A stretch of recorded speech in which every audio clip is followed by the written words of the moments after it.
So yeah, just brought Adrian De Vito in today. He's the owner and director of Clear Accounting Solutions. They're an accountant we work a lot with.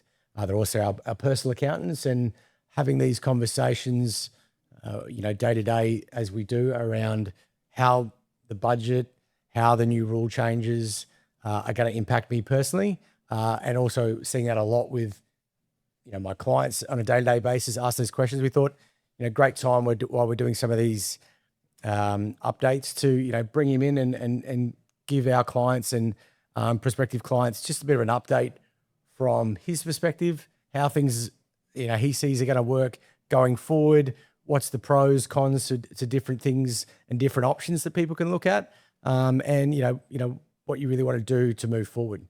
So, Adrian, you want to just tell us a little bit about yourself? Yeah, sure, mate. Thanks for having me.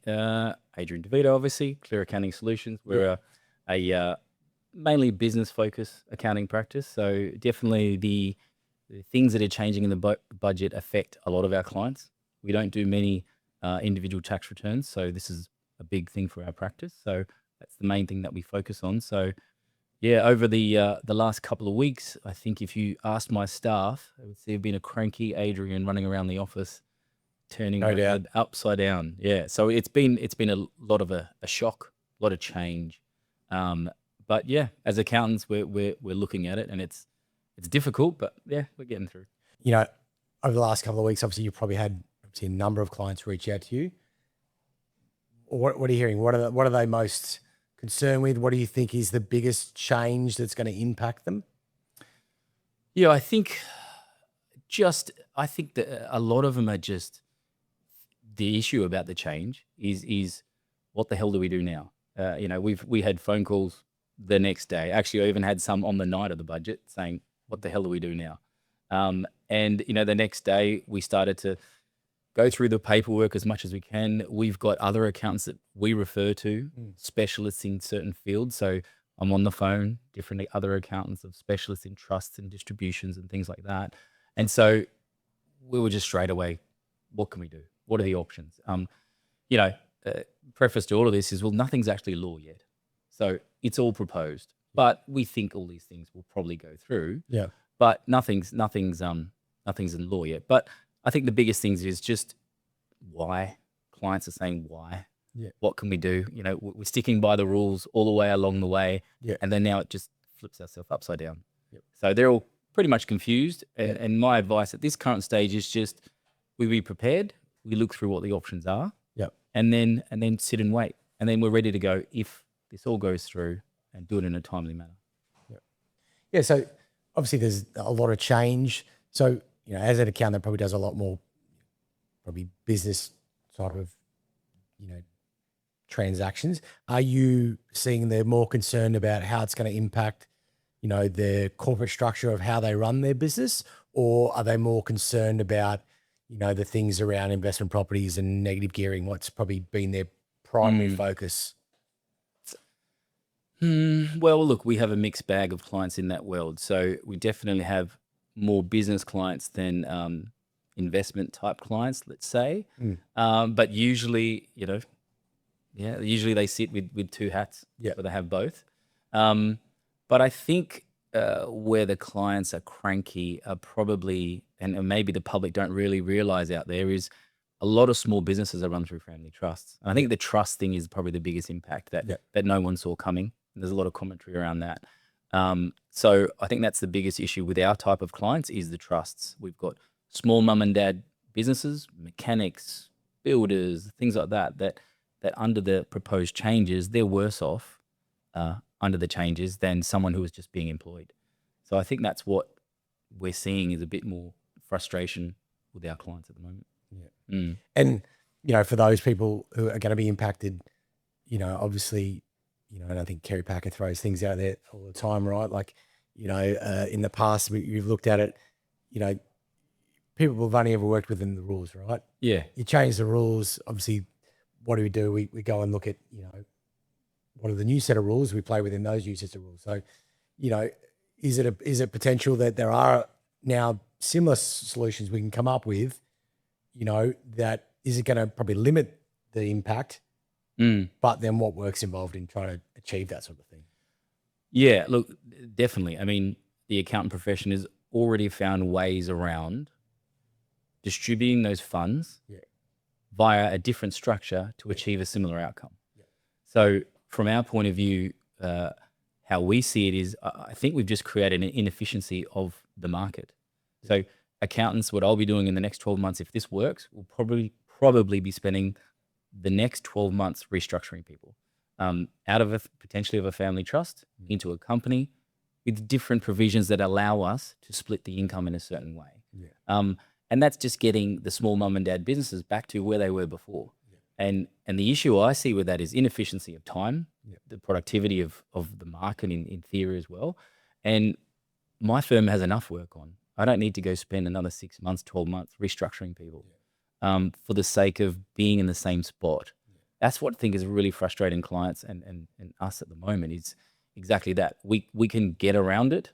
We can restructure people. They'll be in the same spot, and we haven't achieved any outcome for gain in tax revenue, which is what I think they're trying to achieve. I think the concern is they've sort of, really portrayed it that it's trying to get all these Mr. Bigs out there using all these massive tax advantages. But realistically, 90% of it are just average, small business owners. We're not even talking, medium, large. Yeah. They were just setting up simple businesses. And after that, a lot of them are earning less than just a normal wage, right? Yeah. Yeah. I mean, look, I could go to an example. I've got a real estate agent client, mum and dad, real estate agent business, plugging away many years of them operating via a family trust. Yeah. Many years their best employees are earning more than them. Yeah. But slogging it out every single year, doing your best to grow this business. And eventually it came better and good. And you look, thankfully, I spoke to them recently. They retired last year and just said, oh my goodness, if I was still in business now, I'd be out the door. Yeah. So you're exactly right. We've got so many mum and dad type businesses that are just in shock saying, what the hell do we do now? As accountants, we're there for them. Yeah. But it's unfortunate. I think it's going to be a waste of money for the clients that we can restructure them into another potential structure for them being a company. This is where we're thinking at the moment. But for no benefit, really. Yeah. So anyway, so I think overall with that, we're just not happy, Jan. No, and I suppose, I think leading into the budget, there was a lot of talk about, capital gains and all that sort of stuff and what they're going to do to property. And I think probably one of the concerns there, I think we thought it was just going to be property. I don't think the conversation around shares and also I don't think widely in the market that was actually part of the conversation.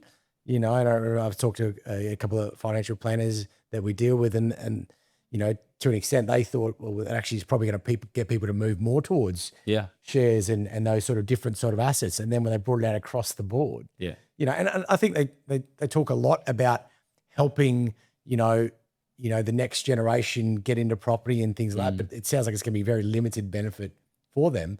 But I think also the other part they've missed is so many of those younger generations are now using shares and stuff like as their investment process. They've been getting into these and, they've obviously had the benefits of, holding those shares for a longer term and, as a strategy to try and grow their wealth to be able to save for that deposit. Well, going down and that now they're going to get hit with their savings. Definitely what you're saying there is that exactly right. Kids were going there and younger people investing in shares because it's easy to get in and out of. Yeah. Something quick to invest and grow and going without, not partying with their mates, right? Putting the money into a little share portfolio on the side, a bit, bit by bit, small, part. I even did it with some of my staff and I helped them to get into a small type of index fund, that sort of thing. And I remember there's one recently that we just took a bit out of her pay, went straight to the investment. And we did it for the first 12 months. And she just looked back and went, oh my goodness, I've just increased that money by 20%. And it didn't feel like anything. For the purpose of potentially buying a property. Selling it down, getting into the property market.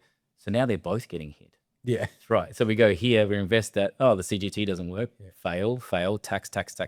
So there's you just stifle any want, any want to grow, any want to create a bigger business or a better business, or it's really, I think it's really hit hard with. I think it also takes away or there's this assumption that all of these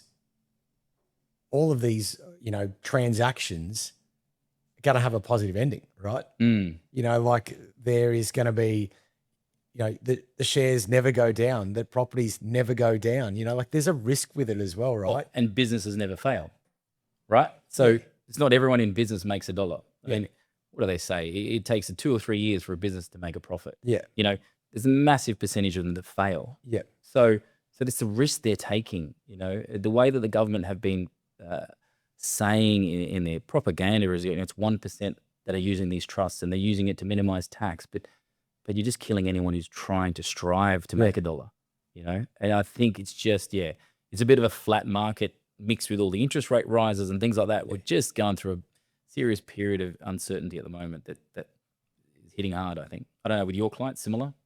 Yeah, again, there's concern there, and the big thing for us is there has been some immediate impacts.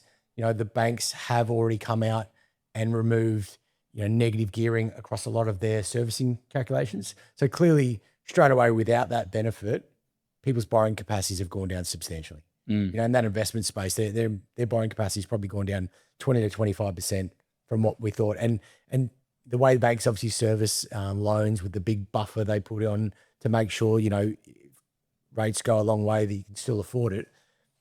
It just really takes away that opportunity. You know, obviously with that change around, you know, is focused towards now it's going to be on new builds. The local, you know, established property isn't as attractive. You know, some people say that's not quite right. Like, why would you still consider, you know, and let's be honest, capital gains concessions aren't going all together, right? They're just changing, right? Can you explain to us how it's changing a little bit from the current to the future? Yeah, so the current proposal, again, is looking like anything you currently hold before budget night still gets those concessions up until, well, they say 1 July 2027. Which was a 50% concession, right? If you hold something for a year, you then had a capital gain, they then assessed 50% of it for your tax. Yeah, so you get a discount of 50% of whatever the capital gain was, right? So anything that was held before that date still gets it up to that point in time. And then we get a bit of a transition. So after that time, from 1 July 2027, we get indexation. So indexation is inflation, right? So any increase past that time above inflation will be taxed. And the other thing is it's minimum 30% on that gain as well. So that's another thing there. So that's one other thing, an existing property. Any new properties don't get it. And also, any existing established property don't get it. But you do get it in new builds going forward, being negative gearing as well, and the discount. The kicker, which is, you know, in the fine print, which I found troubling, is any property that was not subject to CGT. So that was pre-September 1985, when the CGT came around, that was never subject to tax. So they're bringing that back into play. And that's probably a bit of kick in the guts that someone has had a property, you know, their granddad had, went to their mother years ago. You know, we've got clients that had properties in 1978 that are still in the family, now sitting there going, wow, you know, we're now going to be taxed on any gain on that. Now, taxed on any gain is a market value from 30 June 2027. From that point onwards. So we still have a good chunk of tax-free. But, you know, it just turns everything upside down. And again, you were saying something about Packer earlier. In one of his comments, it was right. We've got the rules.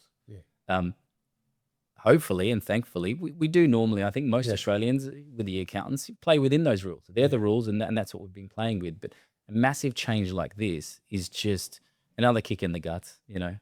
I think they're throwing around that word grandfathering. Oh, these are grandfathered, you know, which usually meant that they have no impact on the asset that you already owned. But it's not really true, is it? Like, it's grandfathered till the 1st of July. Then you go on the new rules. So essentially you're going to be using 2 sets of rules rather than anything pre that or pre-budget. Stuck with being that. one set of rules. Which is what I probably think we all expected. Like, okay, that's grandfathered. We don't change anything that you already bought. Like, I bought this office last year, you know, and we spent a lot of time thinking about what was the best way if we hold this for a long time. You know, it's an asset for the business, it's an asset for my family as well. You know, like I didn't buy it to lose money. I bought it, you know, to help my kids in the future and things like that and our family. So, you know, we spent a lot of time structuring that. Now Not long after. 6 months later, Yeah. hindsight, we're going to sit back and question, why it probably wasn't the best outcome. Had we known what was going to happen. If it was grandfather, absolutely would have been fine. But now we've got two completely different sets of rules. Up until July next year, we've got the old set of rules, and then we've got to get it revalued and then go on to a new set of rules. Yeah. It's like, and that also comes down to the calculation and the cost for the client when they eventually sell a property. Yeah. Right. So we don't have a simple way of doing it. It's part of it's this, calculate it. Part of it's that, calculate it. So extra work, inefficiency in the market. Yeah, it's just not cool. No. That's all. No. But and if it comes through, we'll deal with it. Yeah. Unfortunately. I just think we have to roll with the punches. It would be nice if we get, instead of at this point in time coming out with that shock, it would have been nice to saying this is what we're looking at and get some consultation across the many groups that are involved and probably get to find the middle ground, and then look, hopefully they do that through Parliament at the moment with the working through the Greens and potentially coalition, which we don't think is going to happen, but maybe they can get to a point that makes some sort of sense, taking away some of the concessions for big business, but for smaller business, allowing it still with the distribution stuff. So I don't know, maybe there was some sense come out of it, hopefully.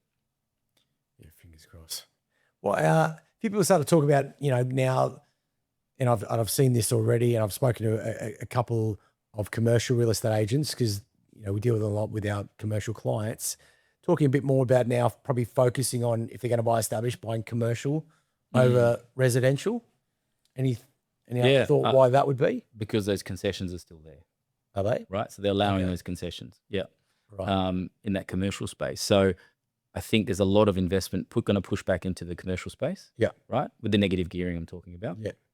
And then what we've also got is the new builds. Yeah. So commercial, they're going to pump back into. It was already from my point of view, looking at those investments, it's very low yields, very low return on investment, but people are looking for that stability. Yep. And I think even more so now, even though interest rates have been rising, those yields for those commercial properties of return on investment have still been low. And there's one just recently at 5.5%, 4.5%. And I think they're bonkers buying it, but they just want that long-term security, long-term growth. It's a better return normally than residential. And now residential, existing residential doesn't get the negative gearing benefits, but the commercial will. So there's a benefit there. It's crazy, isn't it? And I suppose the reason more people might be looking at that space is if they're business owners, they might be looking to own occupy it themselves.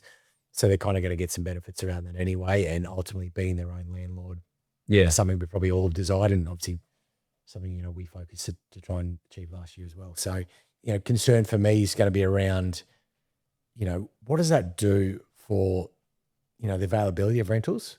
Like if you're looking to buy something now, or you're looking for, a rental yourself, to live in, is anyone going to be buying these ones in the local area for people to live in? Are they really just going to be the only place you're really going to be able to find a rental going forward as people over the years start to sell their investment properties and go, well, I don't want to buy established. The only place I'm going to buy is going to be out in new build areas, which are going to get further and further and further away from where we actually need, people.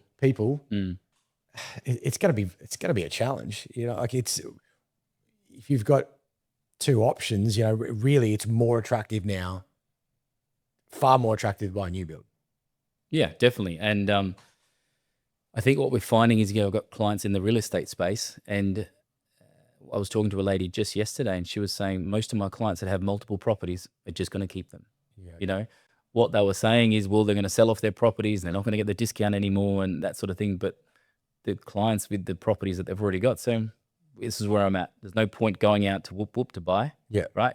I've already got my benefits that are currently there. We've already invested, spent our time and money and life building up this portfolio.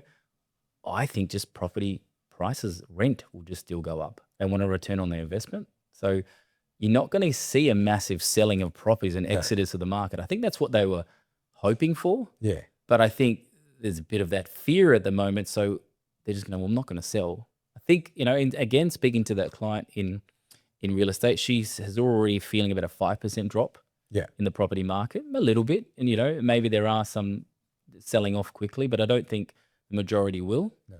And they'll keep them, they'll rent them.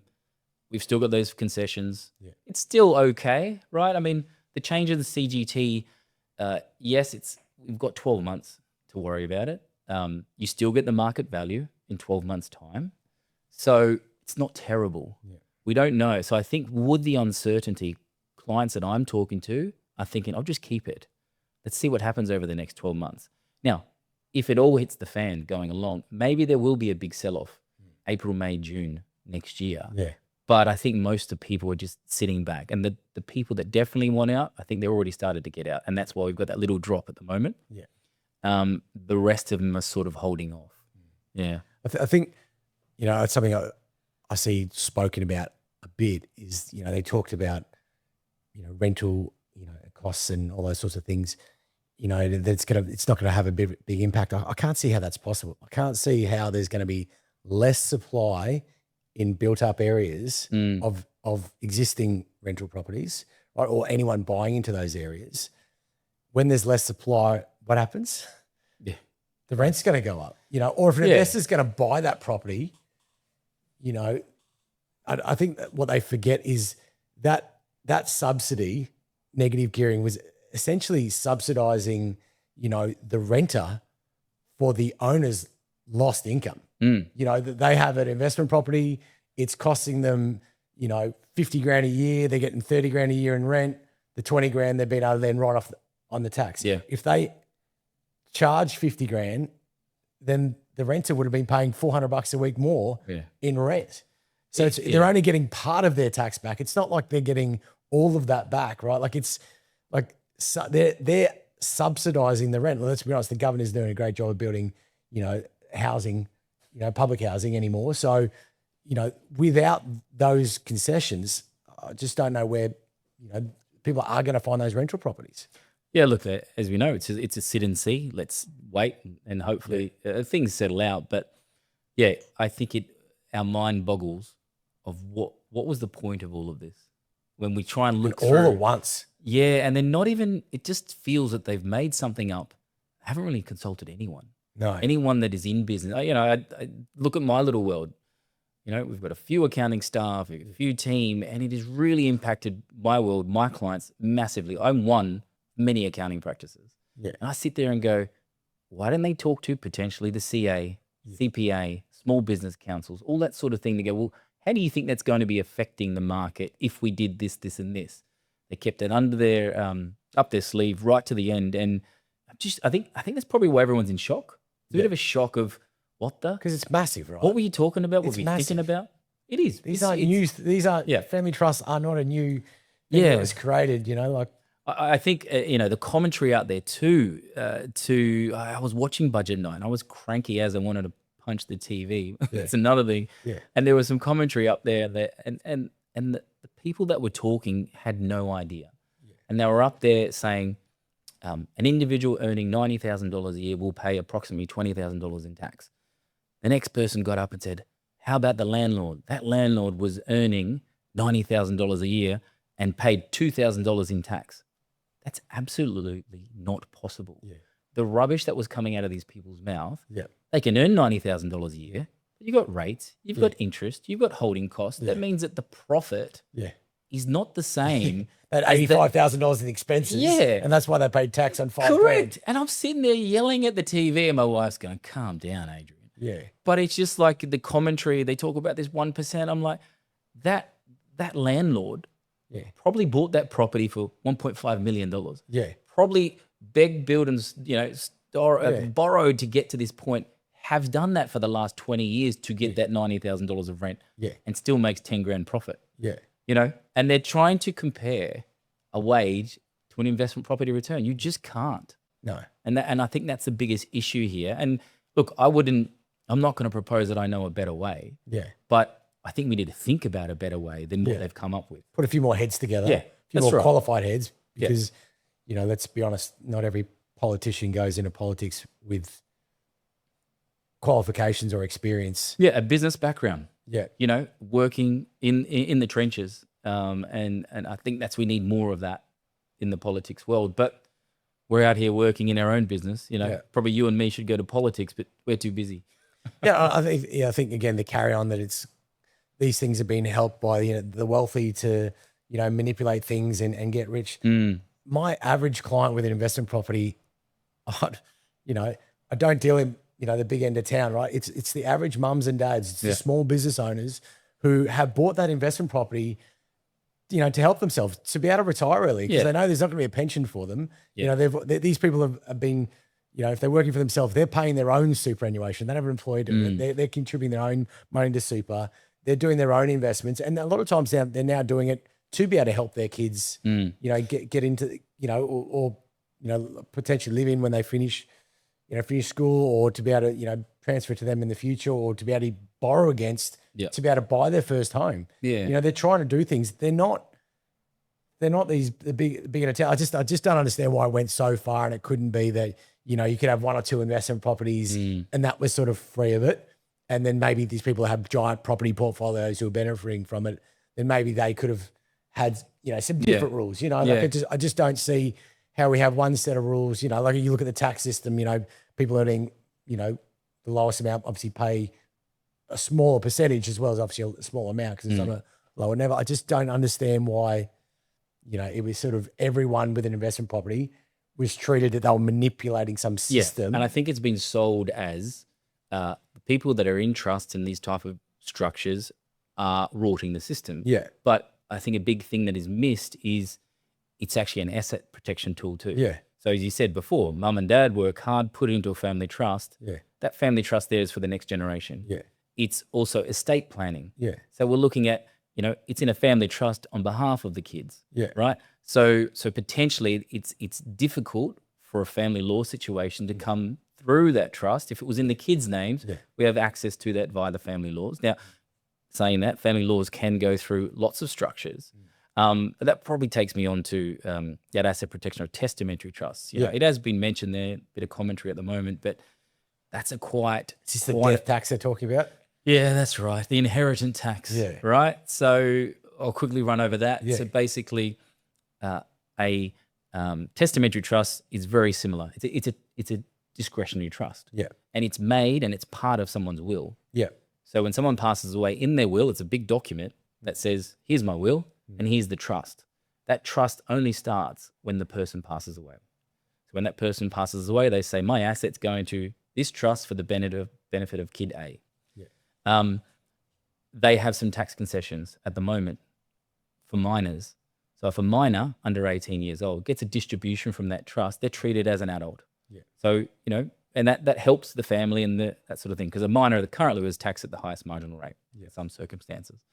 So what they're proposing there is straight flat tax, 30%, no matter what, inheritance tax. That's why they're branding this an inheritance tax. They're saying, well, that went from mum and dad. Death tax. Sounds scarier. Yeah. So basically it goes into the trust, and then now the kids are paying a flat rate of 30%. Now, I hear you ask, what are accountants thinking about that? So we can already get around that too. But what we're doing potentially with that and thoughts on that process is you take it out of the trust and you put it into a company. That defeats the estate planning purpose of it. Is if you take it out of the testamentary trust, now it's in the real world for the family courts. Because really those trusts were sort of protect, I think we said, well, when we did our wills, it's say you leave it to the kids if, they have a messy separation or something like that, their partner can't actually get to the asset, basically. You're just trying to protect them from something that happens in the future that no one wants to think about, or, we're just trying to plan, in case something like that was to happen. That's right. It's getting from your parents who gave something to you that you worked hard at, that you grew a bit further. Yeah. You then put it into the next generation that it's separated, a little wall. Yeah. So they can't blow it. Yeah. They can't get rid of it, right? Yeah. And it protects them under a potential of a breakup. So you've just completely got rid of that whole protection. And that's if you want to get rid of the 30% tax, you can move it out. Yeah. But what a fail. Yeah. So it's just a lot of questions from advisors, definitely looking at what is going to happen and just enables the far reaching of the family law and the courts to reach through these things now if they're not used properly, or the funds are taken out of that testamentary trust. Obviously, we talked about a lot of different impacts there. There's small businesses, heavily impacted more than we probably thought they should be. Is there anything they could be doing now, obviously pre-June 30, or is it probably something for next year? We're probably getting too close now. You're not going to make a lot of changes this year. Is it something that people really sit down with from, 1 July when you're really running into that, that first year before we're going to run in these changes? I think, we go back to just sit and wait. Yep. Okay. We definitely won't do anything now. Okay. We'll talk about what potential things we will do. Okay. Because it's not passed. We've got no laws in place. We don't know what we're playing with. So really, I think clients at the moment aren't doing anything. We're just understanding the rules and the potential changes. And then the problem potentially will be is if it takes a long time to get through Parliament and we're 4 months into the next financial year. And I don't think so because they've already started to bring it into Parliament at the moment. So if it is a slow upbuild and negotiation keeps going through this whole process, we might be halfway through the next financial year. Then we have to down tools or pick up tools and run through and change structures accordingly. Yeah, right. Because we don't know the rules till then too. Yeah. We know what we think they might be. Yeah. But with Labor and the Greens, it might change. Yeah. Yeah, interesting to see that. When we look ahead, probably moving off some of that budget stuff now, was there anything else in the budget that you sort of stood out that really changes? We haven't really covered off yet. Look, there's some small business. Commentators are saying there's some the benefits there, which talk about the immediate asset write-off. Yep. The $20,000 immediate asset write-offs. Yeah. That has always been there in the past. Yeah. And again, the government have been saying, oh, look, it's now a law. Yeah. Right. So they just kept extending it every year. Yeah. Now it's nothing new. It's just it was already there. It's still here. They extended it every year. Now they're saying, well, at least they're going to stick to it. Yeah. Because if you remember, it was 150,000 write-off. Yeah. It was unlimited write-off. Over the COVID times. It copped and changed, and then went to 1,000 and 2,000 and 3,000 and 10,000 and 20,000. At least something's not going to change. Yeah. At this stage, it'd be 20,000. So that's pretty good. We think that. And then, but again, 20,000. It's not much. You can't buy a car, right? Right. And that's what we were hoping. Which is probably what most businesses would buy. Unless big businesses only, it's really money for small business anyway. If you're buying a decent piece of equipment for a business, it's not going to be under 20 grand. Yeah. So it really, computers. What does it help? It doesn't help much. It writes off exactly. Some computers, some tables and chairs potentially. An old second-hand ute, right? Yeah. A new ute, 50, 60, 70, 80K now. So it's not doing anything there. Another change is the FBT. Yeah. Remember the exemption in the FBT? Yeah. They've made that a change coming up for the next FBT year. Is that for electric? Yeah, electric cars. FBT on the EVs, yep. So currently... It's poor, people that bought Teslas and thought that was they're still okay. It was a great idea at the time. Yeah. And it pushed how many Teslas do you see on the road now? How many electric cars do you see on the road now? And it helped that agenda. Yeah. And so now we have a lot more EVs on the road, but that will change from 31 March 2027. Yeah. But if you enter an agreement before 31 March 2027, you'll still get those concessions. So if you contract to buy the car before then? Yep. You still get that concession. Settle? Okay. So as long as you've got that obligation, and then what will happen there is, let's say that term is 5 years, you'll get that concession of no FBT on a full EV car for that period of that loan, that agreement. So that's what we'll be talking to clients about there. Then after that period of time, there is still some FBT. It's better than a normal ICE car, internal combustion. Yeah. But it's a little bit better. It just changes back down. So they really wanted that concession to get as much EVs on the road and hail that a victory. Yep. Which they've probably done. Yep. I have a Tesla because of it. I actually don't mind it. Yeah. And I might have mentioned it to you as well. Yeah. I got one too. So. Yeah.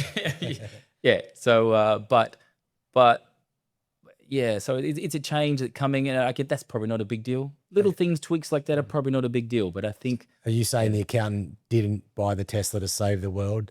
He bought it for the tax benefits? No, it was very green of me to do it. Was it? Okay, yeah, that's yeah, great. yeah. Not the immediate write-off, which was in 30 June 2023. When did we do that? Something like that. But yes, to go with my other internal combustion car. Yeah, cool. Keep that hush. Yeah, all good. All good.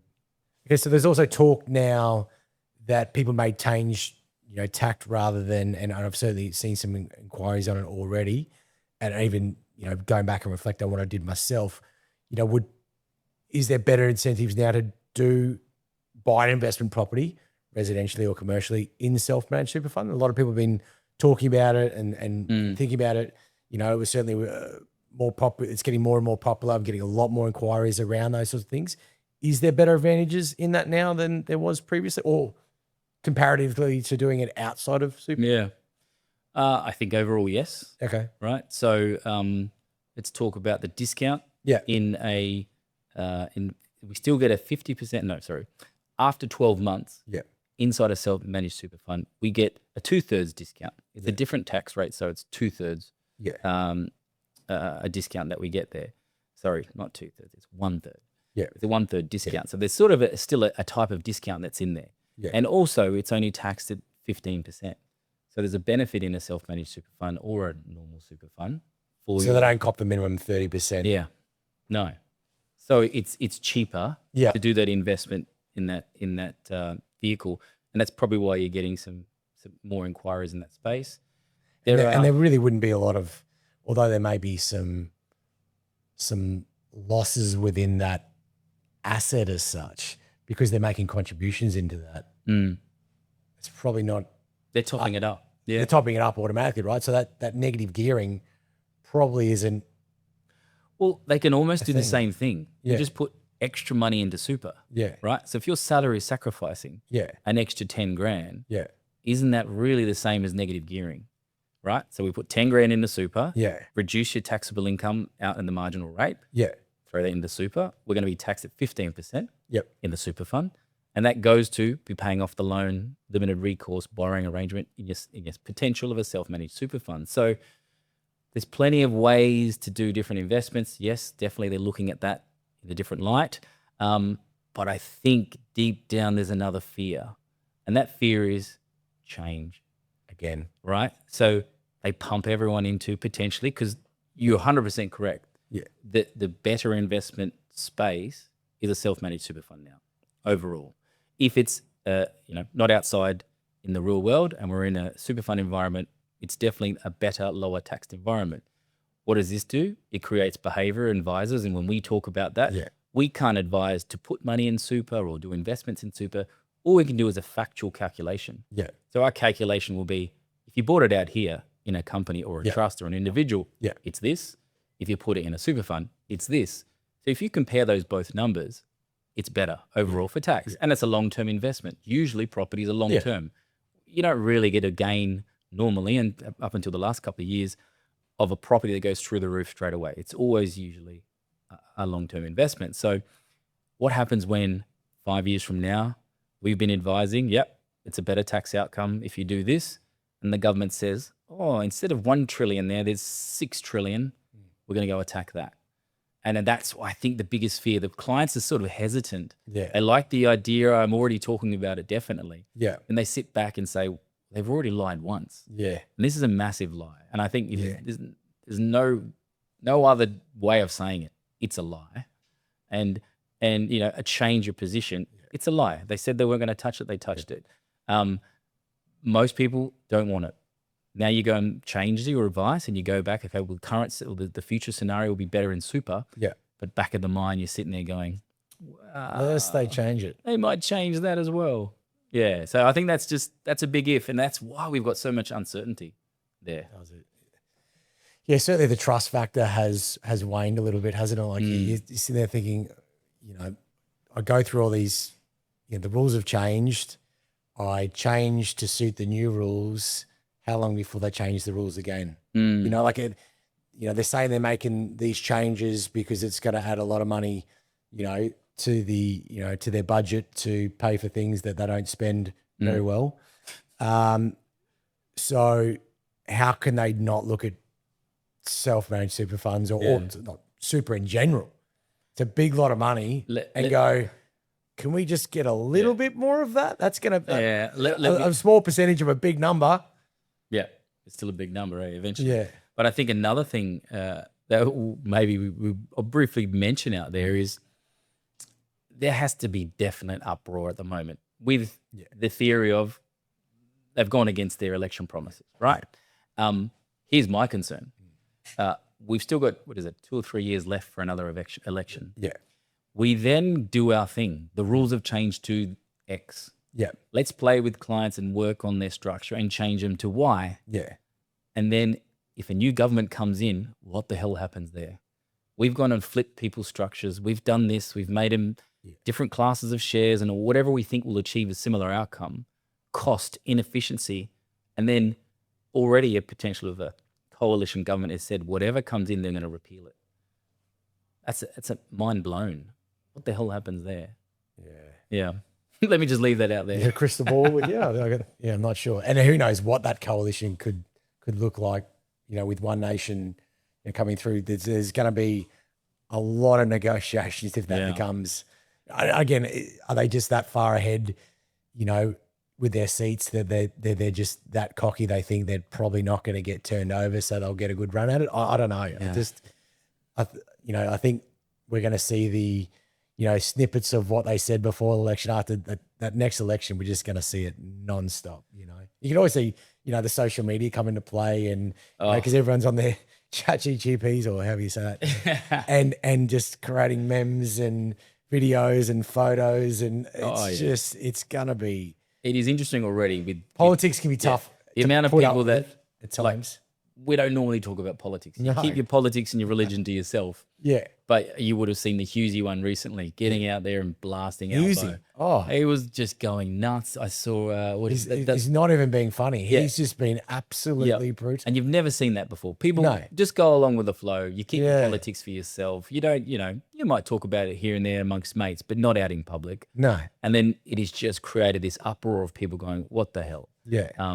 Boost Juice, the founder of Boost Juice was out Janine. there the other day, Janine, that's right. So, I feel like because there's so many of these people are either just average Joes or just started out as average Joes. They've got to somewhere now, but they weren't. These people aren't rich people. They haven't created these. I've got a lot of tradies that I look after who, no doubt, tell me that they've voted Labor, and they're like, well, what's. Why am I getting treated like I'm the big end of town because I bought an investment property? Because realistically, I'm probably not going to have enough of my super to retire when I'd like to retire, because they're busting their backsides on the tools for 40 years and they would like to retire a bit early, and they've used this. They've spent all these years planning on, this is how I'm going to be able to retire, a bit easier. And now all of a sudden, a lot of those benefits have been taken away from them. They've been contributing to their super. They've been, they haven't been having all the big holidays because they've been focused on, I want to pay off my own home loan and I want to create some wealth by buying an investment property, and no investment property is washing its own face unless you've owned it for a long time. So they're contributing, their disposable income into paying off a loan, that someone else is living in, ultimately for their future. I think you need to change the name of this podcast to Bash the Budget. Yeah, no. Probably not. Probably not. Probably looking ahead then.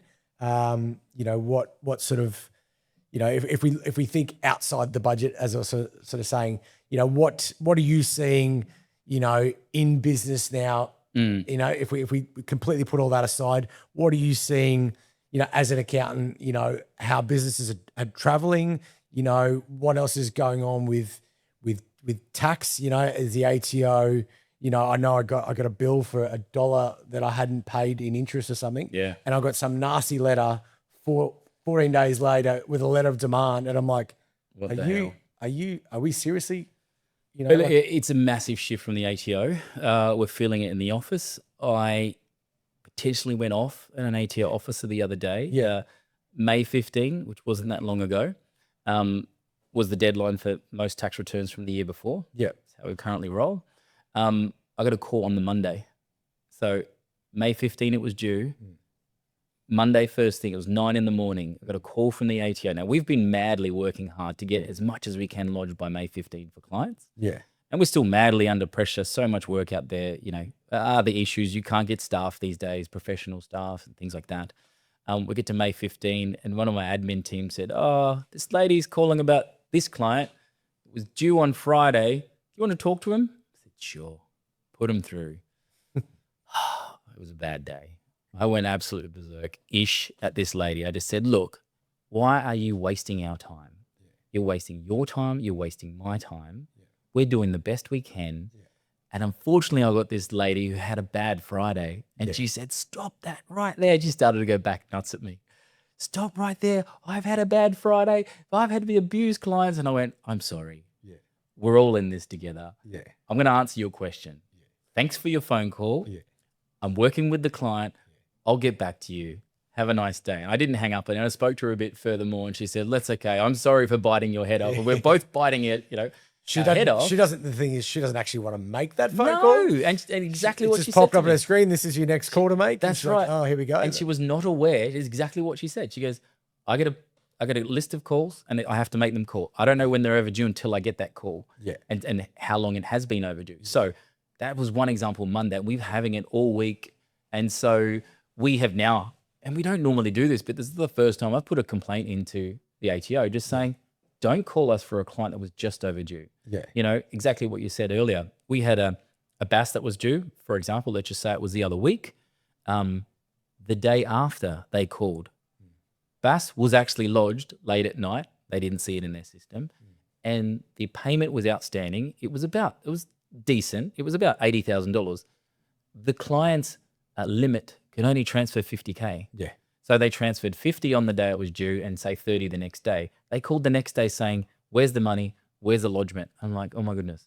There are so many people out there that haven't lodged for 10 years or 5 years and owe hundreds of thousands of dollars. Go chase them. And they just, again, I talk about inefficiency in our tax system, probably makes my blood boil. If you're looking at, ignoring, so much about what they're doing and taking a step back and actually looking from your side at the clients, what position are they? Are they in a better position on average than they were to you? Like, are they keeping up with their tax bills? Is cash flow tight and they're having to sort of, use the ATO as a bit of an overdraft that, was sort of set a bit over the last few years, but like, are you seeing that better or worse? Like, I believe just recently I'm seeing a big drop off in income revenue for clients. Okay. And the last time we saw this was GFC. Was COVID. Maybe COVID more than GFC. That was a big shock. But COVID, that hit that everyone, again, coming to the mechanic clients, he just when the phone stopped ringing. COVID time, you couldn't leave the house and things like that. But he was sitting there with a full, workshop ready to go, nothing happening. I think I was talking to that same client recently that his turnover has dropped 50% in this year. And I think that's in relation to the interest rate rises, cost of living more so than, any a good little business, mechanic, that sort of thing. So people just trying to drag it out another couple of months. Yeah, that's right. Well, the fuel's gone up. Okay, well, I'll just drag that service out another couple of months. Leave it a bit. Well, we know it's due. It's It'll probably catch up eventually. It'll be all right. So we're seeing definitely that. We're seeing the clients that are in the retail space, the sales space. We're definitely seeing a drop overall of the total market. And this is probably one of the first times I think we're feeling the pinch more than in my, 10 years in holding my own practice. I've been an accountant for 20, 30 years. But this is probably a bit more troubling than I've ever seen at the moment. With, again, go back to those cost of living, 3 interest rate rises recently. Everyone's just tightening the belt and going, what's happening? I think it's because we don't know when it's going to end, right? Like, there's the war, there's all that sort of stuff going on. And it's like, how much of this inflation is real versus, caused by, literally a war in Iran, right? Like, that's what people are going like, is it more than just what we think it is? So if it is, then when is this going to stop? And then you bring in all these changes. I think the first thing people do is just sit on their hands, right? Do nothing. Like, Stop. Like the amount of clients I had locked in to do pre-approved to do investment properties who've just gone, you know what, it's just not going to be for me now. Let me see what happens over the next 6 months. They're pausing. Don't get me wrong, like probably, a few weeks later, people are now starting to call again going, actually, we're going to do it. We're just going to change tact a bit. We still want to do what we want to do. We've had it, at the time when they pulled out, said, hey, go talk to your accountant. Go and have a chat with someone who really understands what's going on there to say, right, how can we still move forward? I don't want to just sit there and do nothing. Because people still want to invest. They still want to make a buck. They still want to not just get your salary and wage each week. There's still, I mean, look, there's plenty that do that, and that's absolutely fine. But there are people that want to go and sacrifice, put something into something else for the next generation. I think you'll probably say the same, but we all try and put something aside for our next generation to have more than we had. And it seems it's always the case. Our parents, worked their backside off to do that, and we've got a little bit more than them. And we've worked a bit more, than our kids will have more than us. That concept is that, I think, what the Aussie is trying to do. And why not? This is the country for it, but it's just a few slaps in the face at the moment. Yeah, it's a hard one, that's for sure. Also, one thing I spoke to Adrian, I spoke to Dean about in the last catch up.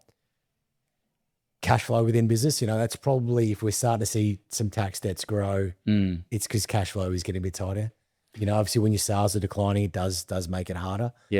So we're seeing probably more of that. You sort of seeing any clients sort of say to you that, hey, I am starting to struggle a little bit in that space? I think so. And let's add to that 1 July coming up with pay your super, right? Every payday super, sorry. Every day you pay your wages, you need to pay that super. And as you know, in the past, it could be quarterly, some monthly, and some clients were still putting away weekly. But, being able to hold on to that cash every quarter and then paying it for the staff every quarter was a little bit of a cash flow buffer for clients. Now it's going to be every single week. I sit a bit on the fence. I think it's okay because there were definitely a lot of clients that were not paying super. So I think it's a good idea, and it picks it up quicker when you have delinquent employers. So that's a change, and that's going to affect the cash flow straight away. So there's definitely going to be more hurting points going forward. Well, you're paying your pay as you go, like monthly now too, isn't it, for your employees? It doing depends. that every month. Depends on the size. Okay. So that's not going to change. Whatever size you were before, it will still potentially be monthly or quarterly, depending on your size and the amount of PAYG you're being withholding. But definitely the super will now be on the cycle that you pay your wages. So if you were weekly, you've got 52 times the super. We're seeing clients wanting to push their payroll to monthly. Now, that's going to be interesting. And most of the transitioning, that's going to be a nightmare. So and big businesses normally do that. The BHPs of the world are probably either fortnightly or monthly. It's less admin, right? So, but definitely we're seeing the weekly ones trying to push it to fortnightly. And maybe fortnightly is trying to push it to monthly to help with that cash flow. So, it's going to be interesting. We just sit and wait.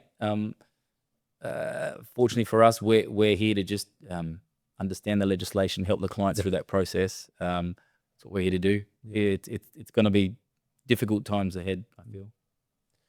Yeah, absolutely. And again, I must admit, that's why we're sort of seeing a bit more inquiry from our end for cash flow solutions, whether that be, overdrafts or sort of longer facilities, to help them support that, and we're also getting people coming to us with those tax issues too, to say, hey, how can I help clean this up? Because I think the ATO was a bit more flexible a few years ago. I think they're getting pretty strict on it now. People were probably getting away with making much smaller payments to pay off some debts. Now it seems to be, would that be right in saying it seems to be a lot more aggressive? A lot harder. And how quickly they want the money back? What they're also doing is wanting capacity repay. So any decent debts, 50 to 100K, they were there going, sure, set up a payment plan. Now they're saying, give me your financials, give me a cash flow plan. How are you going to afford this? Because if not, I've seen so many more letters of late taking them straight to court. There was one the other day, about 200K. Normally I would call and say, what are you doing about it? That sort of thing. And this client had been paying off a little bit of money every single week when they could. And it's gone straight to, see you in court next month. It's just 0 to hero, which is just a massive shock. Now, that never happened a year or so ago. So we're getting a lot more raising the bar straight away. And the funny thing is, they just don't want to let them go. Like you were saying earlier, people were using them a bit like a bank. They were rorting the system a bit. And I would agree, not cool. So now they're going, wind them up. Just get rid of them. The ATL is saying, if you can't work within the rules, look, and probably rightly so, get out. You shouldn't be in business. And really, that's rorting the taxpayer. You and me that are paying our tax. The people that are not paying the PAYG, the superannuation, the GST, really comes and affects us because we're paying our taxes along the way. So I don't have an issue with them coming down harder, but it's a balance. The Yeah. balance has sort of flipped the other way. The pendulum is now to hardcore, get out of this world. We're not letting you have a bit more I suppose leeway. if they do kick the can down the road like they did in the past, that was just allowing people to build it up more and more and more and more, Yeah. right? So if you're bringing it to the end early, Yeah. you're trying to stop those bad Yeah. habits I don't think that's a bad idea. quickly. Mm. Okay, so I said we can budget bash all we like, and it's fun, and it was a good hour to sit down and go through some of these things and talk about that sort of stuff. But I think big thing is moving forward. The world hasn't ended, right? Like there's still opportunities for people to do that. Rules have changed a little bit. You really need to sit down and talk to the people you trust within your network, your accountant, your financial planner, your broker, and say, right, how do I still move forward? I still want to grow. Like some people are going to go, oh, that's it for me. I'm going to sell up and move to a foreign country and that's it. But then some people go, well, this is the greatest country on earth, and I want to stay here, and I want to still raise my family here and give them the best opportunity. So it's like really, what are your thoughts around that? Move to Thailand. No, Beautiful. yeah, no. Definitely, there's heaps of commentary about that moving overseas. But from my 2 cents worth, I was having a discussion with a client only a couple of days ago. New client come on board. He's in the restaurant space. Yep. And it's really important, I think, for us who are in business, it's just looking after people. Yep. Going forward, still what we want is, from myself, what I want out of a client is a client that still makes a profitable business. Yep. The goal is to make profit. The goal is to look after your family. Yeah. So in that regard, I was having this discussion with this restaurant client, and he was talking about the ups and downs, the bits and pieces. And I said, well, your goal here is just to look after people. Whatever you do, I think that's the general consensus in business. Yeah. If you're looking after people, if you do the right thing, they will come. Yep. No matter what. And I think that's the focus I would say going forward in business is, yes, there's uncertainty. Yes, it's up and down, but that's always the case. We've always been in this position. That's why we do it. Yeah. We do it because there's a risk and a reward. So you work harder, you would hope there's more of a reward at the end. Yep. You take that risk on. So, but if you get back to basics in business, it's just do the right thing. As simple as it was. It's looking after the customer, looking after the client. If you do that, they will spread the good word. You're doing the right thing. Your business will grow. It really is that simple, I think. Yeah.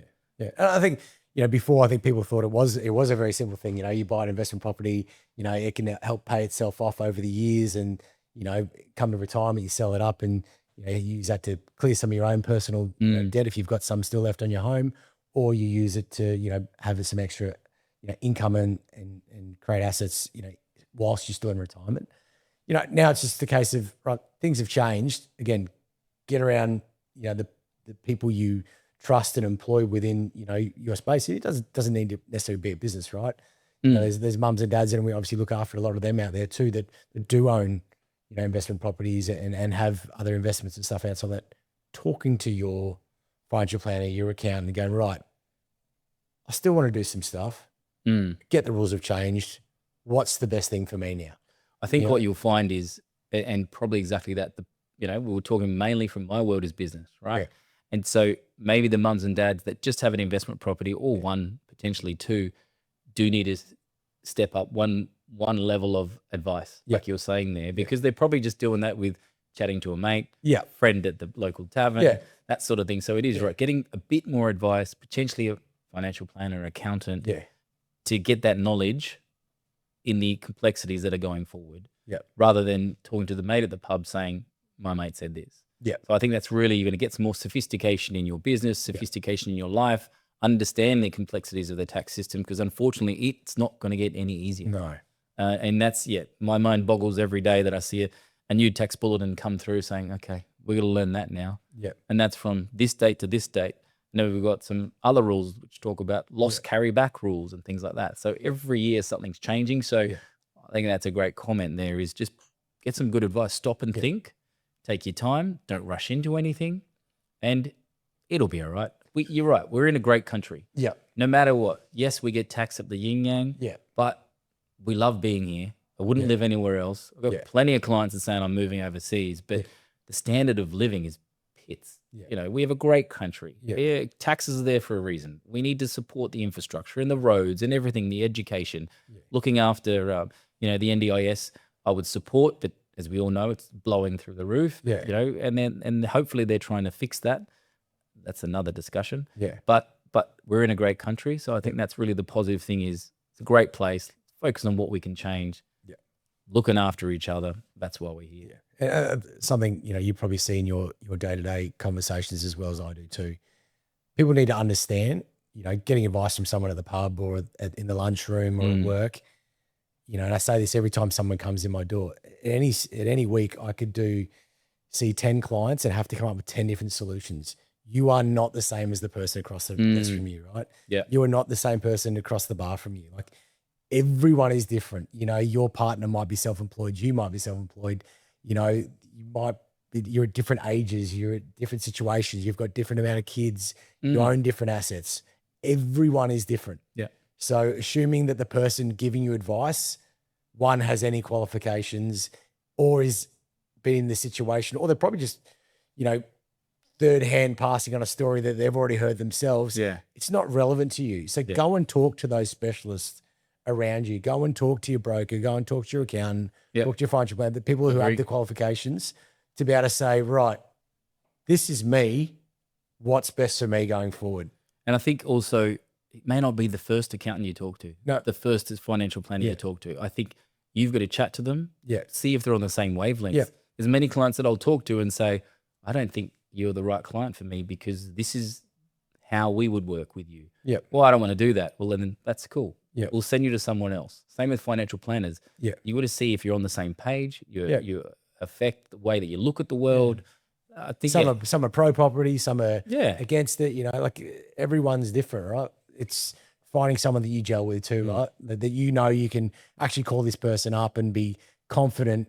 You know, one, they know who the hell you are when you're ringing, and two, you really trust what they're saying. Yeah. You know, and they know your situation to go, actually, for you, you need to go this way, not that way. You know, because ultimately we're not thinking about today, we're thinking about 5, 10 years time, you know, and where we want to get to. Yep. And really it is, you know, the turtle and the hare story. It's just take your time, little steps at a time. You know, something changes all the time. We're just going to ease our way through it. And it's always the way you get there, one little step at a time. That's my 2 cents worth, mate. Awesome. All right, well, thanks for coming today. We really appreciate you coming in, giving us some insight into, you know, what's happening with the budget and, you know, what's the best way forward from here. You know, we always say to our clients, we've got some great, you know, specialists we work with in the industry, you know, whether it be accountants or financial planners. And you know, if you're not happy with the answers you're getting from one, certainly reach out and we're happy to pass on, you know, the details, you know, of those people we know and we trust, you know, to look after our clients. So, you know, never be concerned to do that. If you don't think you're getting the right service from someone, you know, reach out and let us point you in some direction of the people that, you know, we know will actually look after you. So, you know, any questions, certainly sing out to us. If you know, even just want to have that general conversation, hey, I was thinking about doing this. Is it still worth doing?